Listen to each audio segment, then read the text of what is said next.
السلام علیکم ورحمۃ اللہ وبرکاتہ۔ کیسے ہیں سامعین محترم؟ امید کے خیر و عافیت سے ہوں گے۔ آج ہم اپنی تفسیر قرآن کی سلسلے کی وہ کڑی جوڑنے جا رہے ہیں، جو ہمارا عزم ہے کہ ہم یہ تفسیر قرآن جلد سے جلد مکمل کریں، اور اس کار خیر کے اندر ہم نے سورہ بقرہ کی تکمیل کر لی، سورہ آل عمران میں ہم داخل ہوئے ہیں، اور سورہ آل عمران کی 22 آیتیں تک ہم پڑھ کر سمجھے ہیں، اس کی تفسیر کیے ہیں۔ اب ہم آپ حضرات سے یہی گزارش کرتے ہیں کہ ہمارے یوٹیوب چینل کو سبسکرائب کریں، اور اس کار خیر میں ہماری جہاں تک ہو سکے ہیلپ کریں، مدد کریں، اور دوسروں تک یہ بات پہنچائیں، کیونکہ قرآن کا پہنچانا بہت اہم کام ہے، بہت ضروری فرائض میں سے ایک فرائض ہے۔ تو ہماری یہی کاوش ہے، یہی کوشش ہے کہ یہ قرآن مجید اردو بولنے والوں کے لیے آسان لہجے کے اندر آپ تک پہنچ سکے، اور ساری دنیا میں جہاں بھی اردو بولی جاتی ہے، ہندی بولی جاتی ہے، وہاں تک ہمارا یہ پیغام پہنچ سکے۔ تو ضرور ہمارے چینل کو سبسکرائب کر کے اس کو شیئر کریں۔ اگرچہ کچھ اشکال ہیں ہمارے درس کے متعلق یا کوئی بھی اشکال ہیں، تو آپ سے یہی گزارش ہے کہ آپ بلا جھجک ہمارے کامنٹ باکس میں اپنا وہ جو بھی پوچھنا ہے پوچھ سکتے ہیں۔ تو شروع کرتے ہیں سامعین محترم۔ آج قرآن کی تفسیر کی اس ایپیسوڈ میں ہم سورہ آل عمران کی 23 آیات سے شروع کریں گے، اور ہم سمجھیں گے کہ اللہ پاک نے ہمارے لیے جو یہ نازل کیا ہے، محمد الرسول اللہ کے اوپر آخری نبی بنا کر رسول اللہ صلی اللہ علیہ وسلم کو بھیجا، اللہ پاک کیا فرماتا ہے۔ اعوذ باللہ من الشیطان الرجیم، بسم اللہ الرحمن الرحیم۔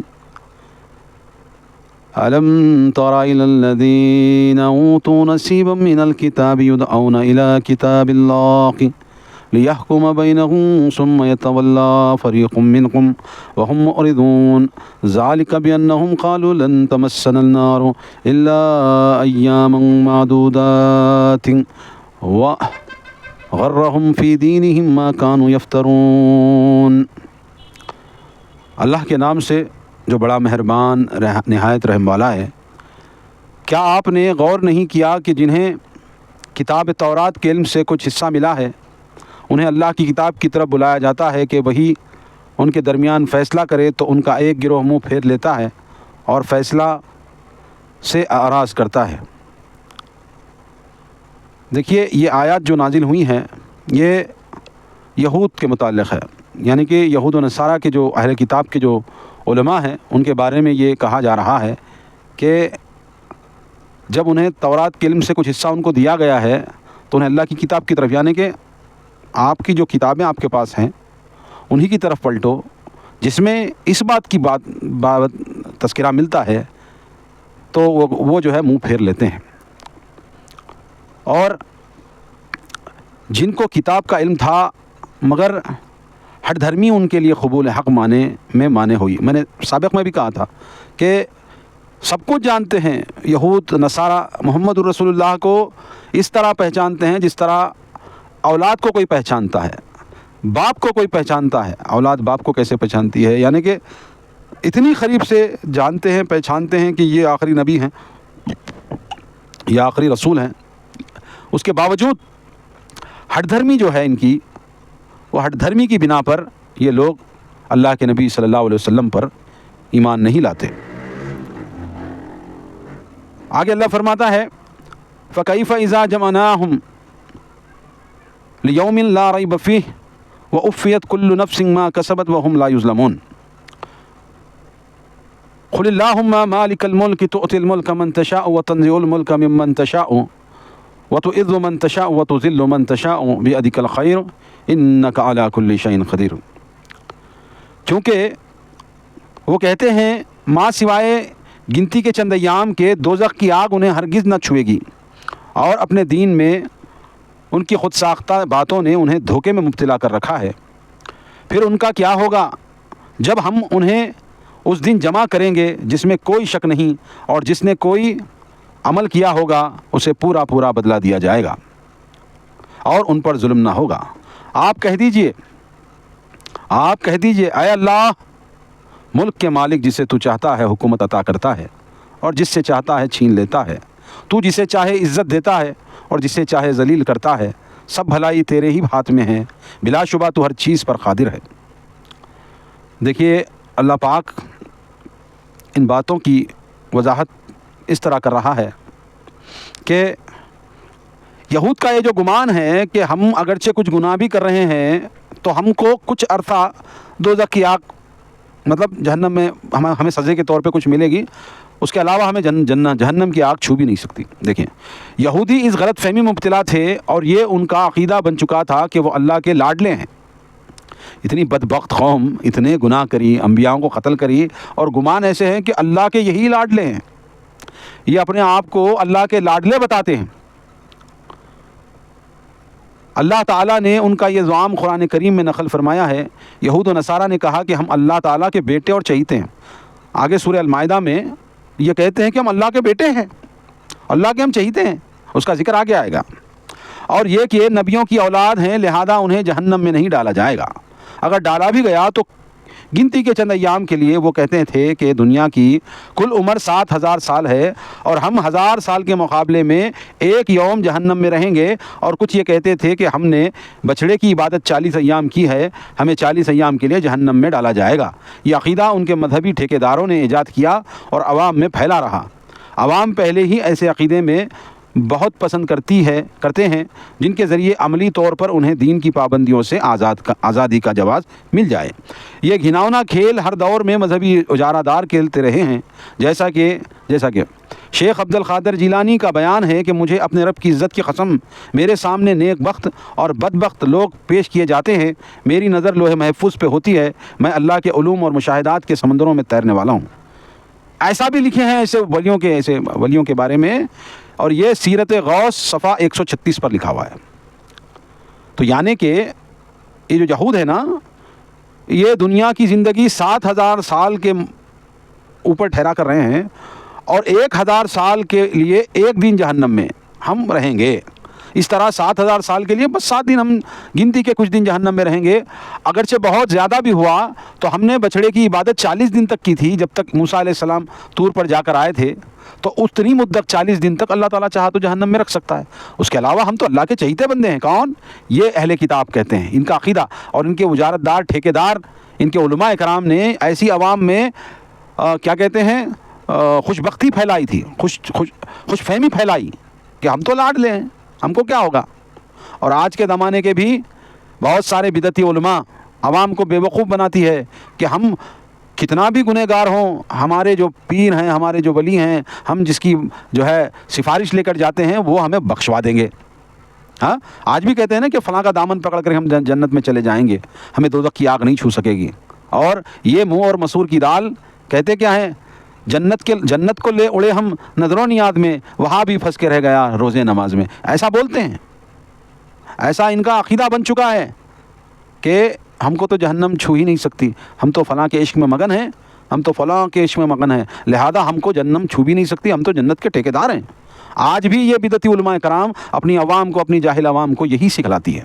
جس طرح یہودیوں نے حرکتیں کی، وہی آج کی دور کی یہ بدعتی قوم، یہ کلمہ پڑھنے والے لوگ یہ عقیدے رکھتے ہیں بھائی۔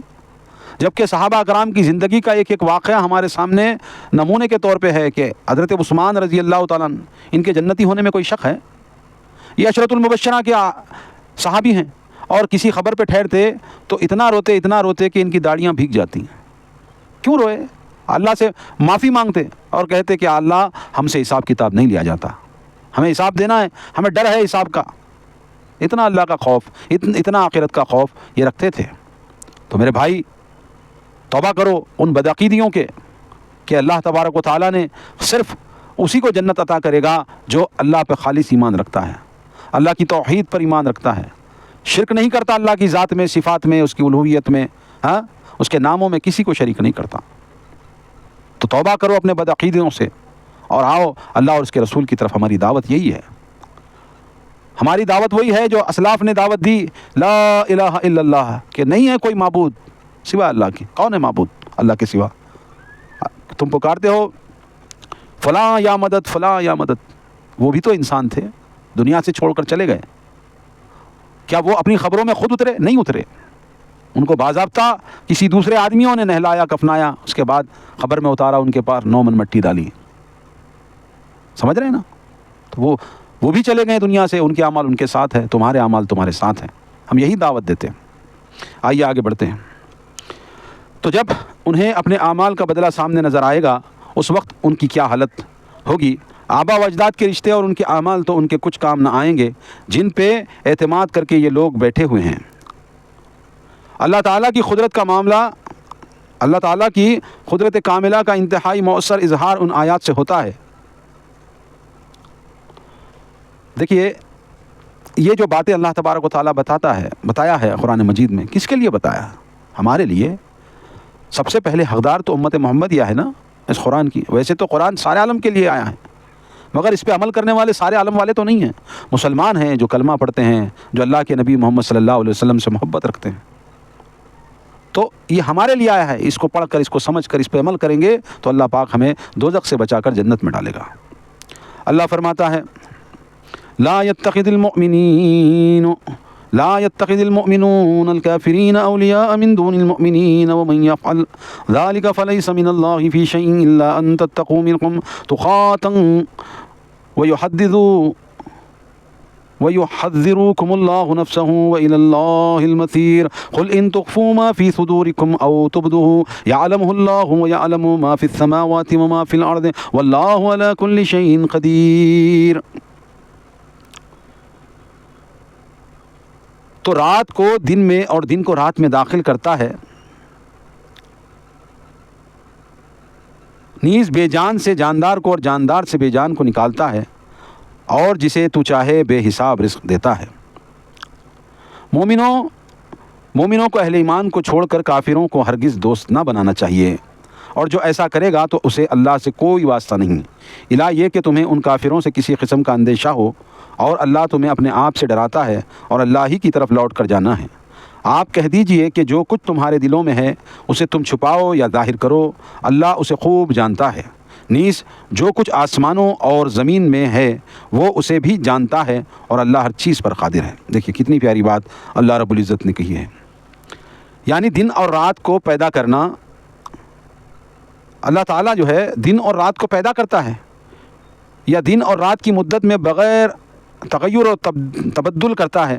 جب رات لمبی ہوتی ہے تو دن کا کچھ حصہ رات میں شامل ہو جاتا ہے، اور جب دن لمبا ہوتا ہے تو رات کا کچھ حصہ دن میں شامل ہو جاتا ہے. اب دیکھیے میں مثال دے کر بولوں، اب یہ ہمارا ونٹر چل رہا ہے، ونٹر یعنی کہ جاڑا چل رہا ہے، ٹھنڈ کال جس کو بولتے ہیں ٹھنڈ کال. تو یہ اب دیکھیے صبح جو ہو رہی ہے نا وہ بالکل 6 بجے کے آس پاس میں، پونے چھ بجے، ہاں، اور شام جو ہو رہی ہے وہ بھی اتنا ہی ہے، 5:45 5:50 کو. تو یہ دن چھوٹا ہوا ہے، اور یہ دن کو چھوٹا کون کرتا ہے؟ اللہ تبارک و تعالیٰ کرتا ہے.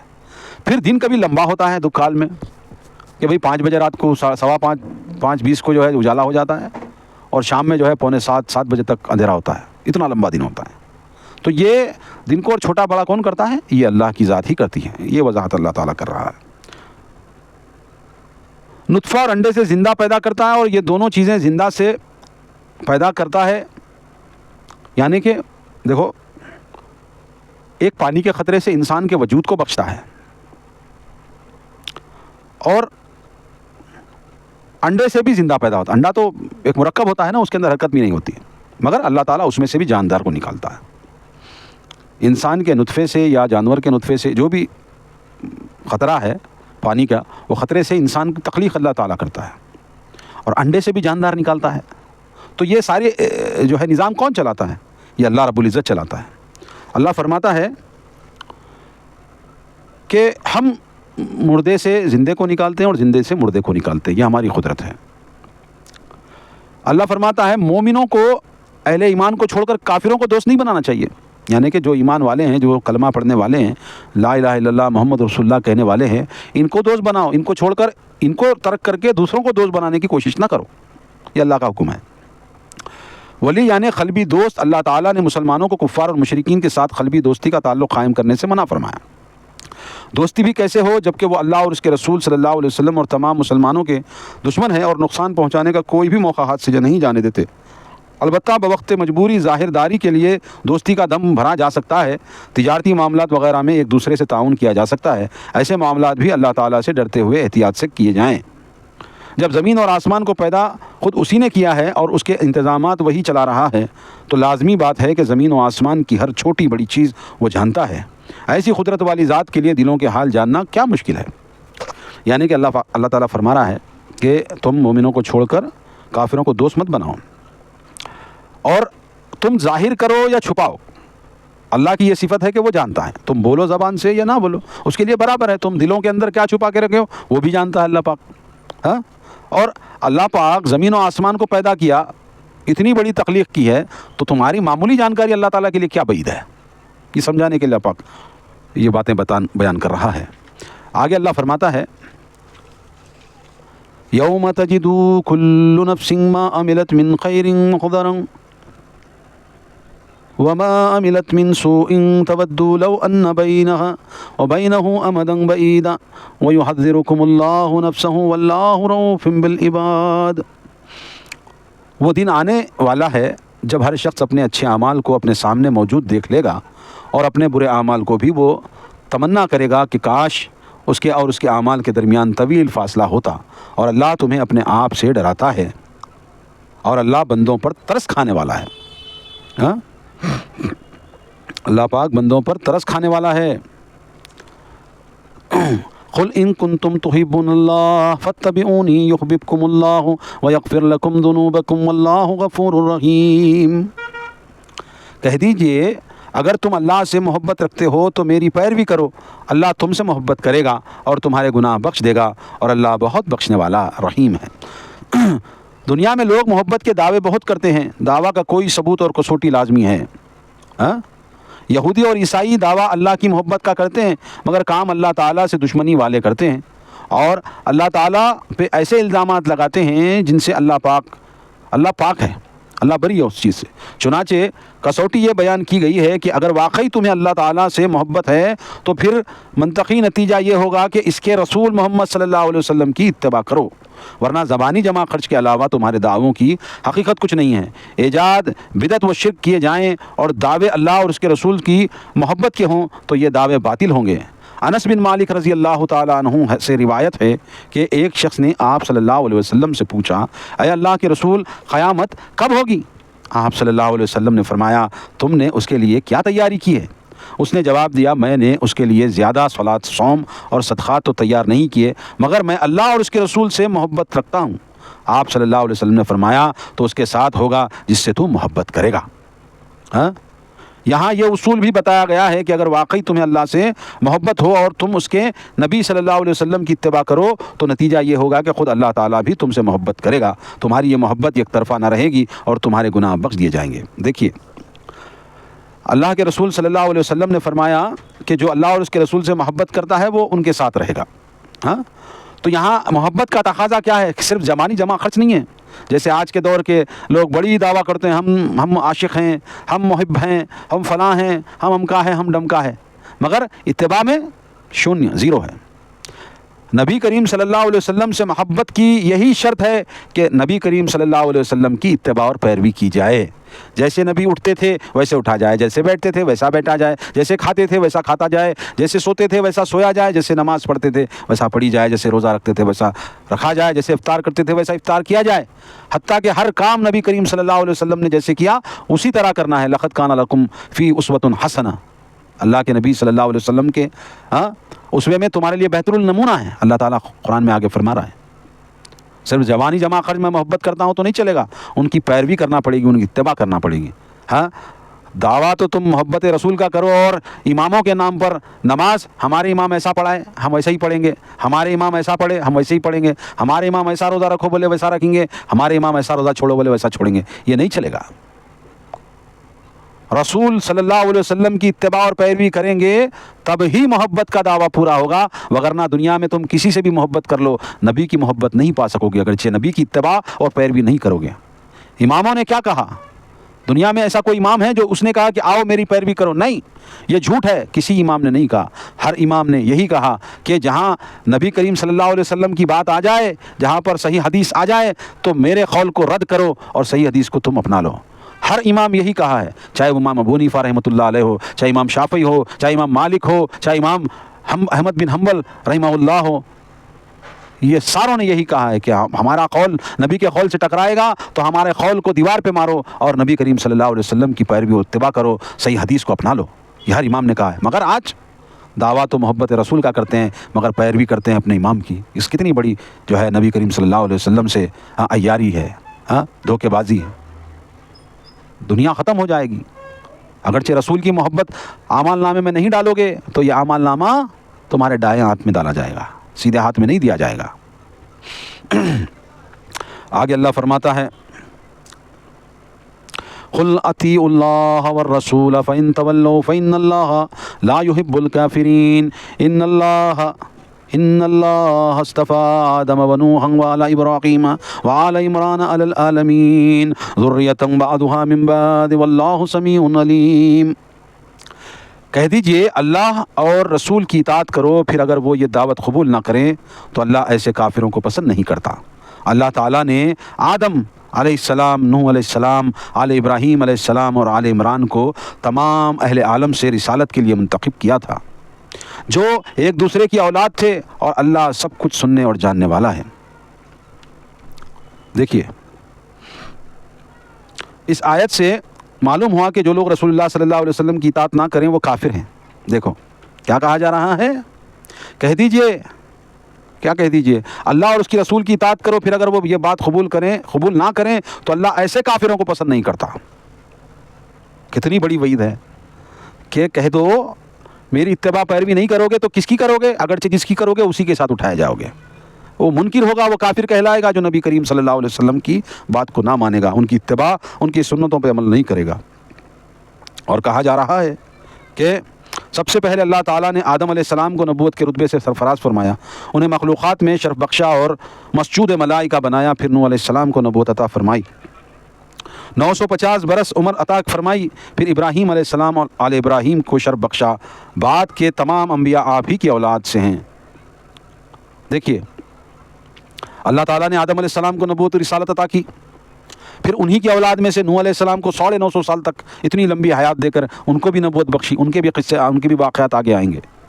اسی طرح آل ابراہیم کو نبوت دی، ابراہیم علیہ السلام، اس کے بعد ان کی اولاد میں سے اسماعیل علیہ السلام کو دی، اسحاق، اور اسحاق کے بعد یعقوب، یعقوب کے بعد یوسف، اسی طرح ان کے سلسلے میں نبیوں کا سلسلہ جاری کیا۔ تو یہ اللہ تعالیٰ کی بخشش ہے۔ اور اللہ تعالیٰ آگے فرماتا ہے اذ قالت امرأة عمران رب انی نذرت لك ما في بطنی محررا فتقبل منی انك انت السمیع العلیم۔ کہا جا رہا ہے کہ جب زوج عمران نے دعا کی، اے رب میں نے منت مانی ہے کہ میں جو کچھ میرے پیٹ میں ہے اسے میں تیرے لیے وقف کروں گی، سو میری منت کو قبول فرما، بلا شبہ تو سننے والا جاننے والا ہے۔ دیکھیے زوج عمران عمران علیہ السلام موسیٰ و ہارون کی والد یا مریم کے والد ہیں۔ عمران موسیٰ علیہ السلام و ہارون علیہ السلام کے والد یا مریم کے والد ہیں۔ عموماً مفسرین نے یہاں مریم کے والد مراد لیے ہیں، یعنی کہ جو حضرت مریم ہیں ان کے والد کا نام عمران ہے۔ تو انہی کے بارے میں جب ان کی بیوی نے، عمران کی بیوی نے یہ منت مانگی، اے اللہ پاک تو جو مجھے پیٹ میں جو اولاد دے رہا ہے میں تجھے اللہ کے راستے میں وقف کرتی ہوں، میں تیرے لیے، انہوں نے دعا مانگی، بلا شبہ تو سننے والا ہے۔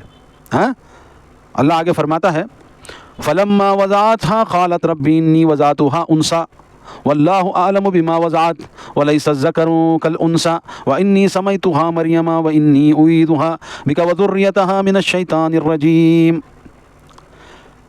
پھر جب بچی پیدا ہوئی تو کہنے لگی میرے ہاں تو لڑکی پیدا ہوئی ہے، حالانکہ جو اس نے جنا اسے اللہ خوب جانتا تھا، اور اگر لڑکا ہوتا تو اس لڑکی جیسا نہ ہوتا، میں اس کا نام مریم رکھتی ہوں اور اس کو اور اس کی اولاد کو شیطان مردود سے تیری پناہ میں دیتی ہوں۔ جب زوج عمران کو لڑکی تولد ہوئی، لڑکی پیدا ہوئی، تو وہ کہنے لگی اے اللہ یہ تو بیٹی پیدا ہوئی ہے۔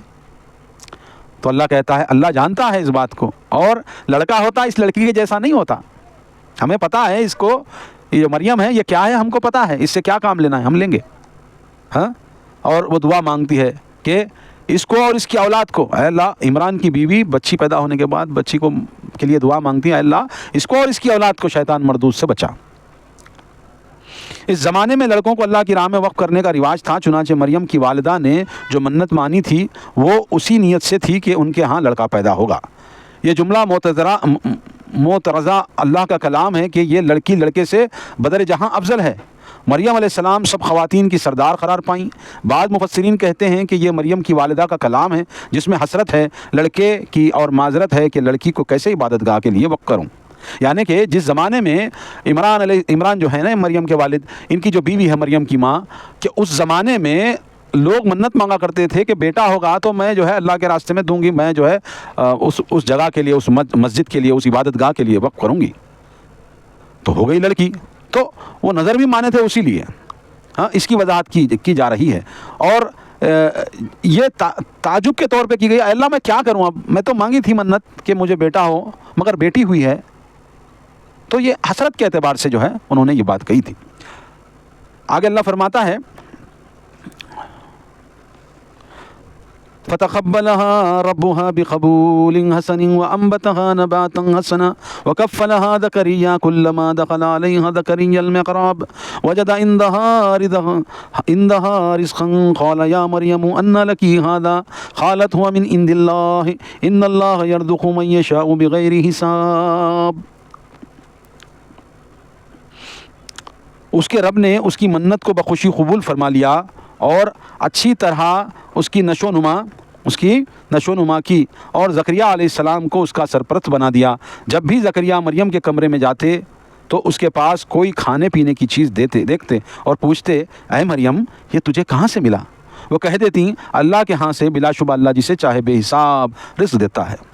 اللہ تعالیٰ نے یہ دعا قبول فرمائی. سیدنا ابو ہریرہ رضی اللہ تعالیٰ عنہ کہتے ہیں کہ رسول اللہ صلی اللہ علیہ وسلم نے فرمایا، جو بچہ پیدا ہوتا ہے اس کی پیدائش کے وقت شیطان اسے چھوتا ہے تو وہ چلا کر رونے لگتا ہے. صرف مریم اور اس کے بیٹے عیسیٰ علیہ السلام کو شیطان نے نہیں چھوا.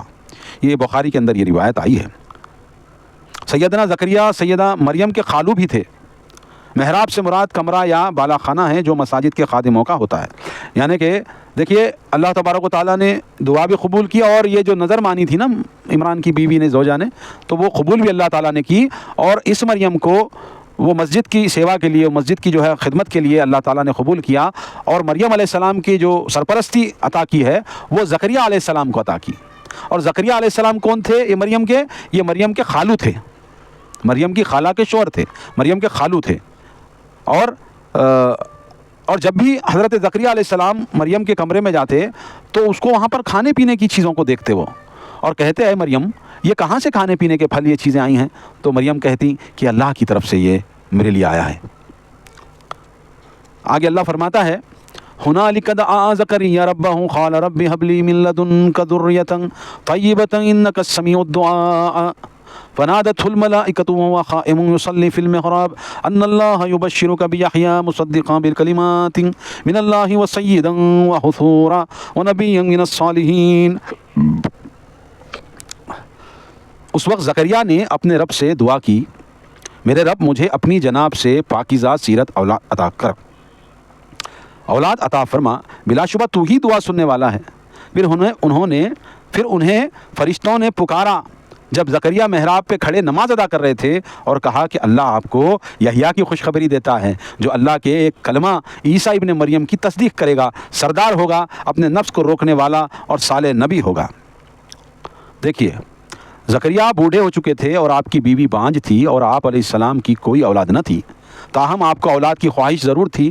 جب آپ نے مریم علیہ السلام کا یہ جواب سنا تو خیال آیا جب اللہ تعالیٰ بے موسم پھل عطا کر سکتا ہے تو میں بھی اولاد کے لیے دعا کروں گا، شاید اللہ شرف قبولیت بخش دے. تو آپ نے وہیں اپنے لیے نیک سیرت اولاد کی دعا کی. کلمت اللہ سے مراد عیسیٰ ابن مریم ہیں کہ وہ اللہ کے کلمہ کن سے بغیر باپ کے پیدا ہوئے تھے. وحی کی معروف صورت یہ ہے کہ جبرائیل امین آگے پڑھتے ہیں. اللہ تبارک و تعالیٰ آگے ارشاد فرماتا ہے قال ربی انا یکون لی غلام وقد بلغنی الکبر وامرأتی آخرہ قال كذلك الله يفعل ما يشاء قال رب اجعل لي آيات قال آياتك ألا تكلم الناس 3 أيام إلا رمضا واذكر ربك كثيرا وسبح بالعشي والإبكار۔ دیکھیے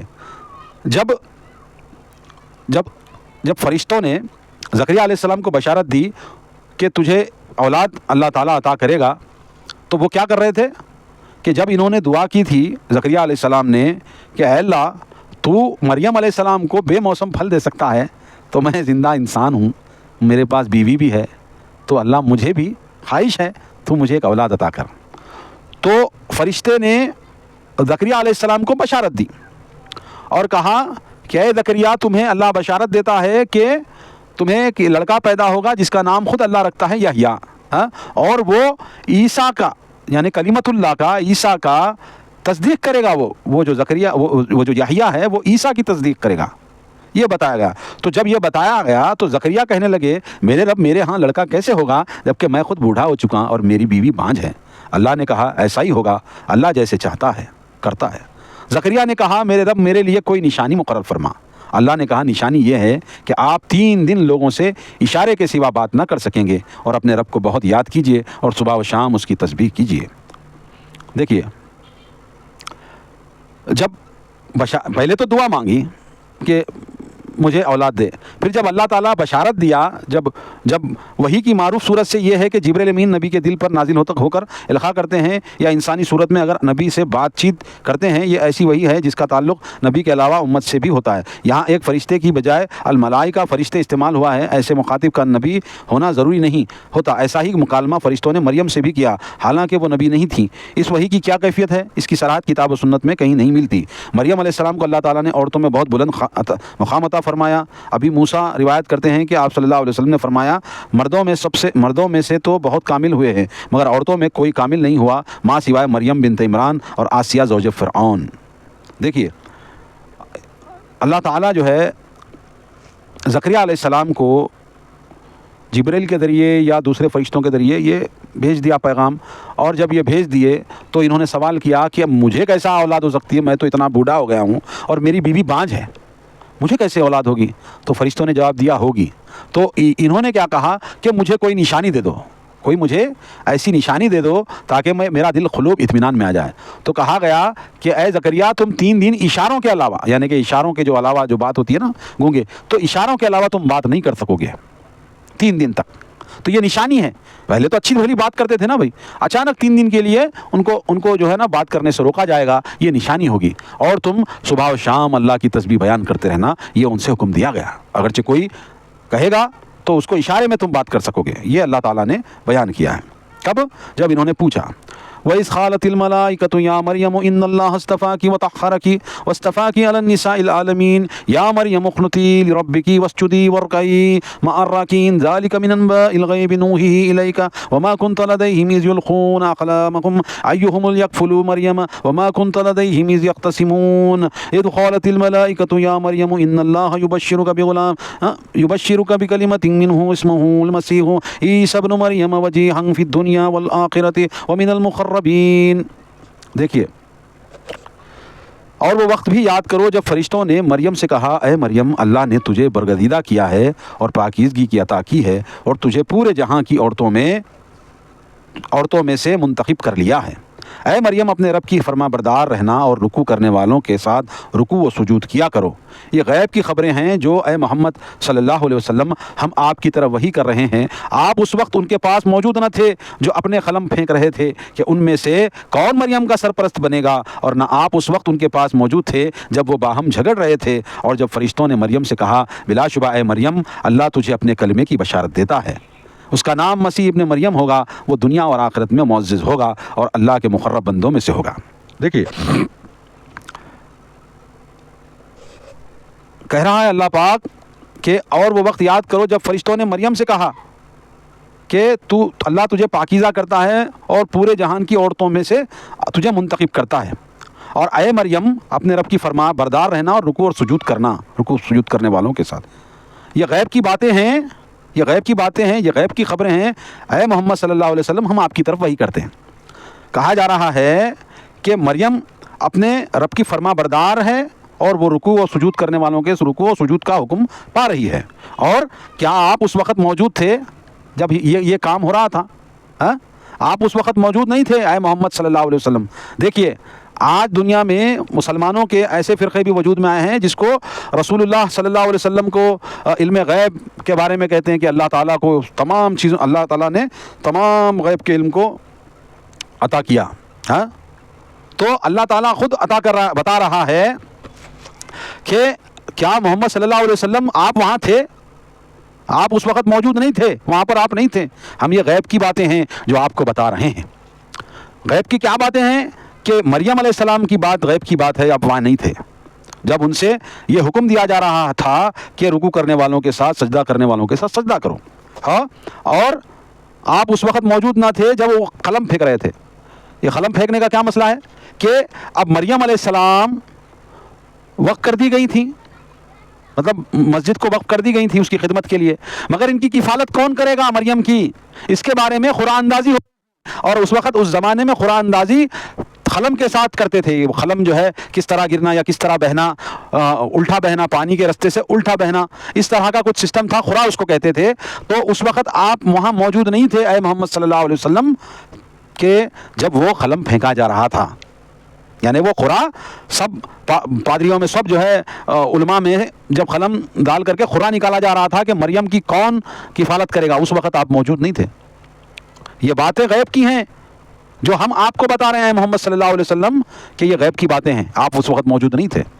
تو یہ تردید نہیں ہوتی کہ نبی کریم صلی اللہ علیہ وسلم کو غیب کی باتیں اللہ جب تک نہیں بتاتا، جب تک معلوم نہیں ہوتی۔ یہ وضاحت ہے نا قرآن میں۔ پھر بھی آج ایک قوم ایسی لڑتی ہے کہ نبی عالم الغیب ہے، نبی کو غیب کی ہر بات معلوم ہے، ما کانا ما یکون کی بات معلوم ہے۔ بھائی میرے، اللہ تعالیٰ یہ قرآن کس کے لیے بھیجا ہے؟ یہ ہمارے لیے، آپ کے لیے۔ یہ نہیں کہہ رہا اللہ پاک کہ آپ اس وقت تھے، وہ بات آپ کو معلوم تھی؟ نہیں تھی، جب تک اللہ نے بتایا نہیں آپ کو وہ باتیں معلوم نہیں تھی کہ مریم کی کفالت کون کرے گا، اور مریم کے لیے قلم پھینکا جائے گا جو خرے کے طور پر سارے علماء قلم پھینکیں گے، اور زکریا علیہ السلام کا قلم جو ہے خرے میں اٹھے گا، نکلے گا، اور وہ کفالت کریں گے۔ آپ وہاں پر نہیں تھے، آپ کو باتیں نہیں معلوم تھی، ہم بتا رہے ہیں، یہ اللہ پاک بتا رہا ہے۔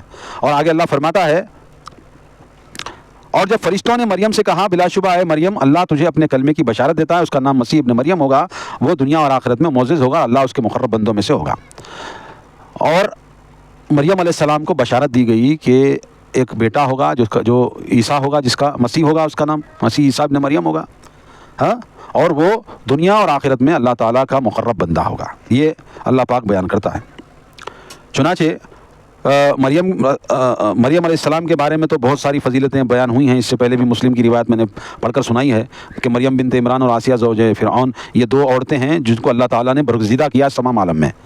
اس آیت سے مراد آپ صلی اللہ علیہ وسلم کی حاضر و ناظر ہونے کا جو عقیدہ بتلان ہوتا ہے، اگر غیب کی خبریں پہلے سے موجود ہوں تو پھر بتلانے کی ضرورت نہ ہوتی۔ مریم پہ اللہ تعالیٰ کی یہ نوازشات کوئی ڈھکی چھپی نہ تھیں، چنانچہ ہیکل چرچ کے خدام کو خواہش ہوئی کہ وہ اپنی حفاظت میں کریں۔ اس خواہش نے شدت اختیار کی اور فیصلہ کا یہ طریقہ سوچا گیا کہ جاری ندی میں سب امیدوار اپنی قلمیں جن سے تورات لکھا کرتے تھے ڈالیں گے، جس کے قلم بہنے سے رک گئی وہی مریم کی کفالت کرے گا۔ زکریا علیہ السلام کی قلم رک گئی اور باقی سب بہہ نکلی۔ وہ ویسے بھی مریم کے حقیقی خالو تھے، تو اب کسی کو اختلاف اور جھگڑا کرنے کی گنجائش نہ رہی۔ کلمہ اس لیے کہا کہ وہ خرق عادت کے طور پہ اللہ تعالیٰ کے کلمہ کن سے پیدا ہوئے۔ مسیح مساح سے ہے، یعنی زمین میں سیاحت کرنے والا یا ہاتھ پھیرنے والا۔ آپ ہاتھ پھیر کر باذن اللہ مریضوں کو شفا یاب کرتے تھے، اس لیے وہ مسیح کہلائے۔ عیسیٰ ابن مریم کہہ کر اللہ تعالیٰ نے نصارہ کی تردید کی کہ جو انہیں اللہ کا بیٹا قرار دیتے ہیں۔ عیسیٰ ابن مریم کا ذکر قرآن کریم میں کم و بیش 30 مرتبہ وارد ہوا ہے، جبکہ عام حالت میں والد کے نام سے پکارا جاتا ہے۔ فرمان الہی ہے کہ انہیں ان کے باپوں کے نام سے پکارو، یہی اللہ تعالیٰ درست ہے، اللہ تعالیٰ کے ہاں درست ہے، سورہ احزاب میں بتایا گیا۔ دیکھیے ایک تو خالو تھے، اور وہ جو ہے وہ خورے میں بھی ان کا ہی قلم نکلا تھا، اس لیے کفالت کی گئی۔ اور یہاں پہ تردید ہے علم غیب اور حاضر و ناظر نبی صلی اللہ علیہ وسلم کا عقیدہ ہے، اس کے رد میں یہ قرآن کی آیتیں بتاتی ہیں۔ آگے اللہ فرماتا ہے وَيُكَلِّمُ النَّاسَ فِي الْمَهْدِ وَكَهْلًا وَمِنَ الصَّالِحِينَ قَالَتْ رَبِّ أَنَّىٰ يَكُونُ لِي وَلَدٌ وَلَمْ يَمْسَسْنِي بَشَرٌ قَالَ كَذَٰلِكَ اللَّهُ يَخْلُقُ مَا يَشَاءُ إِذَا قَضَىٰ أَمْرًا فَإِنَّمَا يَقُولُ لَهُ كُن فَيَكُونُ۔ یعنی کہ اللہ تبارک و تعالیٰ فرشتوں کے ذریعے سے یہ بیان کر رہا ہے کہ وہ لوگوں سے گہوارے میں کلام کرے گا اور بڑی عمر کو پہنچ کر بھی اور بڑا نیک سیرت ہوگا۔ مریم کہنے لگی میرے رب میرے ہاں بچے کیسا ہوگا جبکہ مجھے کسی آدمی نے چھوا تک نہیں۔ اللہ تعالیٰ کے فرشتوں نے اللہ تعالیٰ نے جواب دیا ایسا ہی ہوگا، اللہ جو چاہتا ہے پیدا کرتا ہے، وہ جب کسی کام کا فیصلہ کر لیتا ہے تو اسے کہتا ہے ہو جا تو وہ ہو جاتا ہے۔ ابو ہریرہ رضی اللہ تعالیٰ سے روایت ہے کہ فرمان رسول صلی اللہ علیہ وسلم ہے کہ محض گود میں 3 بچوں کے سوا کسی بچے نے بات نہیں کی، ان میں ایک عیسیٰ ابن مریم ہے، دوسرے بنو اسرائیل میں سے جریح راہب، جبکہ تیسرا وہ بچہ ہے جس نے ماں کی چھاتی چھوڑ کر کہا تھا یا اللہ مجھے ظالم سوار کی طرح نہ کرنا۔ مریم کی حیرت کو اللہ تعالیٰ نے یہ کہہ کر دور کر دیا کہ اللہ جب کوئی کام کرنا چاہتا ہے تو کلمہ کن سے وہ کام ہو جاتا ہے۔ اس سے عیسیٰ کی تخلیق بن باپ کے خرق عادت ہونے کے مزید تاکید ہوتی ہے۔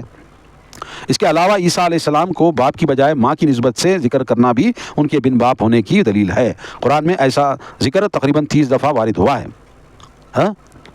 دیکھو یہاں پہ کہا جا رہا ہے کہ جو مریم بنت عمران ہیں ان کو کہا جا رہا ہے کہ آپ کو ایک بیٹا ہوگا جو مسیح ہوگا، مسیح کہلائے گا، اور وہ گود میں اسی طرح بات کرے گا جس طرح بڑا آدمی بات کرتا ہے، یعنی بڑا ہو کر بھی ویسی بات کرے گا، بچپن میں گود میں بھی ویسی بات کرے گا۔ یہ اس کے اندر خرق عادت ہوگی، یعنی کہ یہ معجزہ اللہ تعالیٰ اسے عطا کرے گا پیدا ہونے کے بعد۔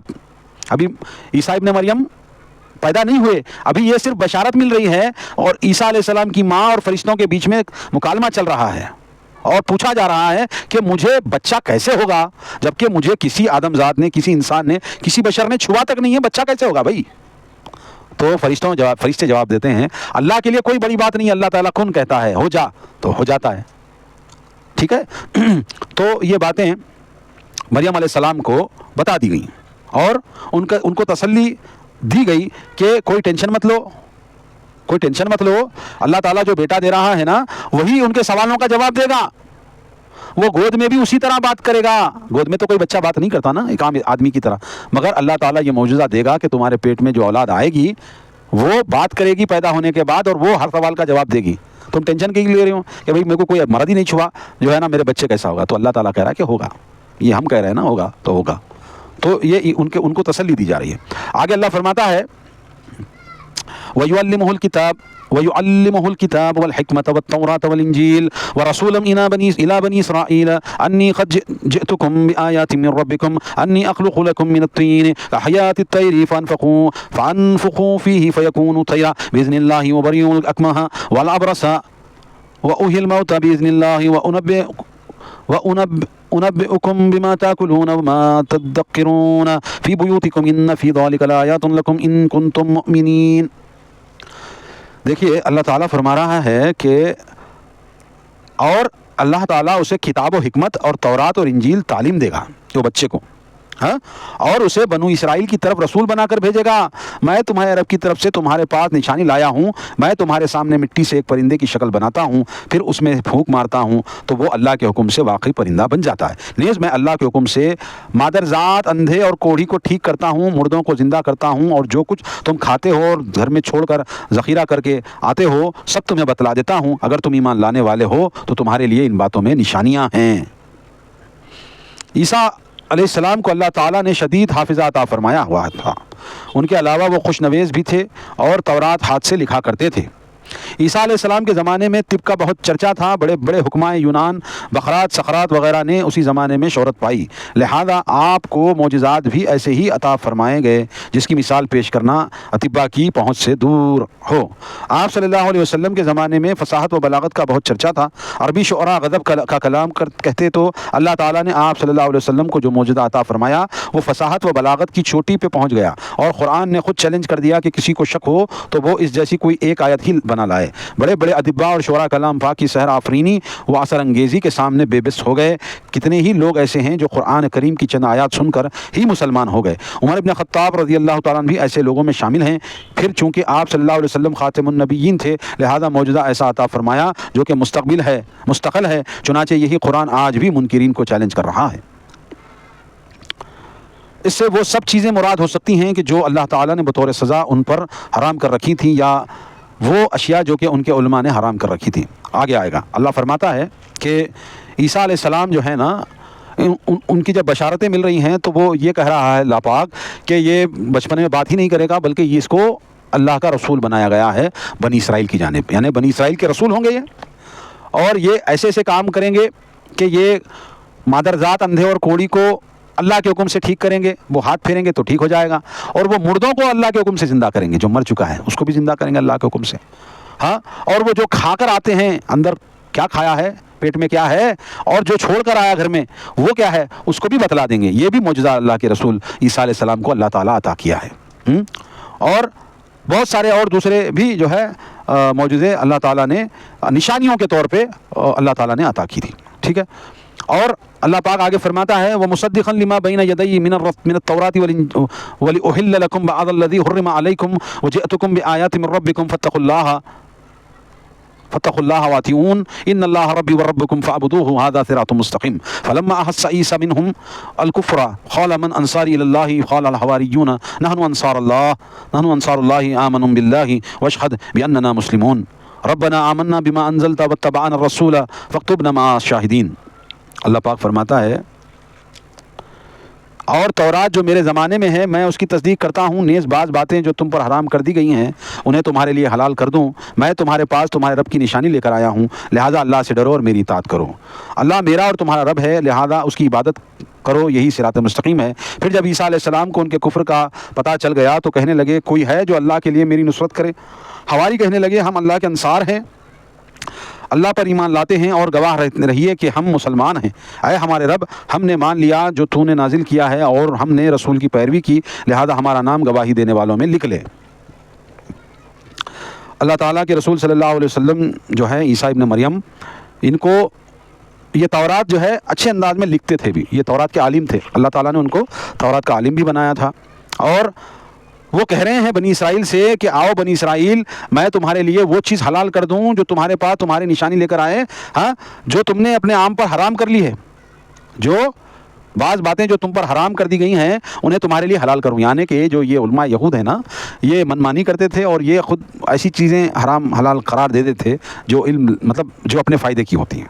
تو عیسیٰ ابن مریم کیا کہہ رہے ہیں کہ میں وہ بعض باتیں جو تم خود حرام کر لیے ہو اس کو میں حلال کر دوں، یہ میرا کام ہے، یہ بتایا جا رہا ہے۔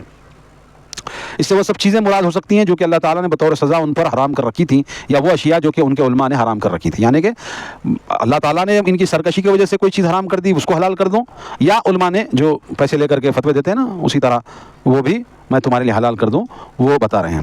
تمام انبیاء کی بنیادی دعوت ایک ہی رہی ہے، عیسیٰ نے بھی وہی دعوت پیش کی۔ مقتدر اعلیٰ صرف اللہ تعالیٰ کی ذات ہے، حلت و حرمت جواز و عدم جواز کا اختیار صرف اللہ کو ہے، اسی کی عبادت کی جائے، اللہ تعالیٰ کے نمائندے کی حیثیت سے نبی کی اطاعت کی جائے۔ عیسیٰ کو اندازہ ہو چکا تھا کہ یہود دلائل کے میدان میں مات کھا کر ان کی زندگی کے در پہ ہو چکے ہیں، یحییٰ کو پہلے ہی ظالمانہ طریقے سے قتل کروا دیا گیا تھا۔ حواری کا مفہوم وہی ہے جو انصار کا ہے، یعنی اللہ اس کے نبی اور اس کے دین کے معاون۔ جابر رضی اللہ تعالیٰ سے روایت ہے کہ فرمان رسول صلی اللہ علیہ وسلم ہے کہ ہر نبی کا ایک حواری ہوتا ہے اور میرا حواری زبیر بن عوام ہے۔ دیکھیے یہاں پر یہ بتایا جا رہا ہے کہ مقتدر اعلیٰ جو ہے جس کی عبادت کی جائے وہ صرف اللہ ہے، یہ تو ہر نبی نے یہی دعوت دی، اس کو وہی دعوت کو لے کر بھی خود عیسیٰ علیہ السلام نے بھی وہی دعوت دی۔ اب جو یہ یہود ہے ان کا جو گھر بار ان کا جو دانا پانی چلتا تھا نا، حرام کو حلال کر دیا حلال کو حرام کر دیا، ہاں، اب ان کی شامت آ چکی تھی کہ وہ انبیاء کو ناحق قتل کرتے تھے، ٹھیک ہے۔ تو اسی طرح عیسیٰ علیہ السلام کے زمانے میں ان کے سامنے حضرت زکریا کا بھی قتل کیا گیا اور حضرت یحییٰ کا بھی قتل کیا گیا، جو ان کے ہم اصل جو ہے نبی ہیں۔ تو ان کو جب بھنک اٹھی، جب ان کو بھنک لگی کہ اب دلائل کا جو میدان ہے جو اللہ کی کتاب نے نازل کیا، تورات نے بتایا، جو انجیل نے بتایا، وہ یہودیوں کے سامنے رکھا گیا، تو یہودیوں نے انکار کیا، اتنے معجزے بتانے کے باوجود بھی وہ ایمان نہیں لائے اور عیسیٰ علیہ السلام کو مارنے کے در پہ ہو گئے۔ تو عیسیٰ علیہ السلام کو اندازہ ہو گیا، اللہ نے وحی کی، تو حضرت عیسیٰ علیہ السلام نے کہا کہ کون ہے میری جو مدد کرے گا اللہ کے لیے، کون ہے جو حواری بنے گا میرا؟ تو جو لوگ عیسیٰ علیہ السلام کے اوپر ایمان لائے تھے کہ ہم نصرت کریں گے، حواری جن کو کہا جاتا ہے وہ کہہ رہے ہیں کہ اے عیسیٰ ابن مریم ہم حواری ہیں، ہم جو ہے مدد کریں گے تمہاری۔ حواری کہنے لگے ہم اللہ کے انصار ہیں، ہم اللہ تعالیٰ کی طرف سے انصار ہیں، اللہ پر ایمان لاتے ہیں اور گواہ رہیے کہ ہم مسلمان ہیں۔ کہ یہ جو عیسیٰ علیہ السلام کے جو مددگار تھے نا، حواری اللہ کے حواری ہیں، اللہ کے انصار ہیں، تو انہوں نے یہ کہا کہ ہم مسلمان ہیں، کہا بِأَنَّنَا مسلمون، مسلمان صرف یہ زمانے کے لوگ ہی مسلمان نہیں ہیں جو محمد رسول اللہ پر ایمان لائے، بلکہ جتنے بھی ماقبل حضرت محمد صلی اللہ علیہ وسلم کے جتنے بھی نبیاں گزرے ہیں نا، سب کو اللہ تعالیٰ یہی کہا ہے کہ وہ مسلمان ہیں۔ ان کے اپنے لوگوں نے ان کا نام کوئی یہودی رکھ لیا، کوئی نصرانی رکھ لیا، کوئی صابی رکھ لیا، کوئی مجوسی رکھ لیا، کوئی ہندو رکھ لیا، کوئی سناتنی رکھ لیا، ہاں یہ جو بھی کوئی بدھسٹ رکھ لیا، یہ ان لوگوں نے رکھ لیا، مگر جو بھی نبی اللہ تعالیٰ کی طرف سے مبعوث ہوئے ہیں نا، سب نبیوں کو اللہ تعالیٰ نے وہی دین دیا ہے اور سب کو مسلمان ہی بنایا۔ اب انہوں نے بعد میں انکار کر کے نبیوں کی بات کو وہ خود کوئی سناتن بن گیا، کوئی یہودی بن گیا، کوئی عیسائی بن گیا، کوئی سکھ بن گیا، بہرحال جو بھی جس کو پسند نام آیا وہ اپنا نام رکھ لیا، مگر جو نبی محمد صلی اللہ علیہ وسلم سے پہلے آئے ہیں سب کو اللہ تعالیٰ نے مسلمان ہی کیا ہے، ان کا نام مسلمان ہی رکھا ہے، یہ اللہ تبارک و تعالیٰ نے بیان فرمایا ہے۔ تو اور یہ کہا جا رہا ہے کہ اے ہمارے رب، ہم نے مان لیا جو تو نے نازل کیا ہے اور ہم نے رسول کی پیروی کی، لہٰذا ہمارا نام گواہی دینے والوں میں شامل کر۔ جو ہماری مددگار تھے نا حضرت عیسیٰ علیہ السلام کے، انہوں نے کہا کہ اے اللہ ہمارا نام لکھ دے گواہ دینے والوں میں کہ ہم تیری بات پر ایمان لائے، تیرے رسول کی بات پر ایمان لائے، جو تو نے نازل کیا اس پر بھی ایمان لائے، اور تو گواہ رہنا۔ یہ وہ حوارین نے بیان کیا ہے۔ تو میرے بھائی، ہم نے اب تک 23 نمبر آیات سے لے کر 53 آیات تک آج کی تفسیر مکمل کر لی ہے اللہ کے فضل و کرم سے، ہاں، اور اس میں بڑی پیاری پیاری باتیں اللہ تبارک و تعالیٰ نے بیان کی ہیں، وہ ہم آپ کے سامنے رکھ چکے ہیں۔ ہمارا یہی گزارش ہے، ہماری یہی دعوت ہے کہ اس قرآن کے پیغام کو اس یوٹیوب، اس سوشل میڈیا کے ذریعے جو ہم پیغام پہنچا رہے ہیں یہ اور لوگوں تک پہنچائیں، ہاں، اور ہمارے چینل کو سبسکرائب کریں، زیادہ سے زیادہ یہ بات کو پہنچائیں، شیئر کریں۔ اگرچہ کچھ ڈاؤٹ ہیں، کچھ باتیں پوچھنا ہے تو بلا جھجک ہمارے کامنٹ باکس میں آ کر پوچھ سکتے ہیں، انشاءاللہ ہم اس کا جواب ضرور دیں گے۔ تو اگلی نشست تک، اگلی بیٹھک تک، اگلی وعظ، اگلی نصیحت تک، اگلی تفسیر تک ہمیں اجازت دیں، جب تک کے لیے ہم آپ سے رخصت لیتے ہیں۔ السلام علیکم ورحمۃ اللہ وبرکاتہ۔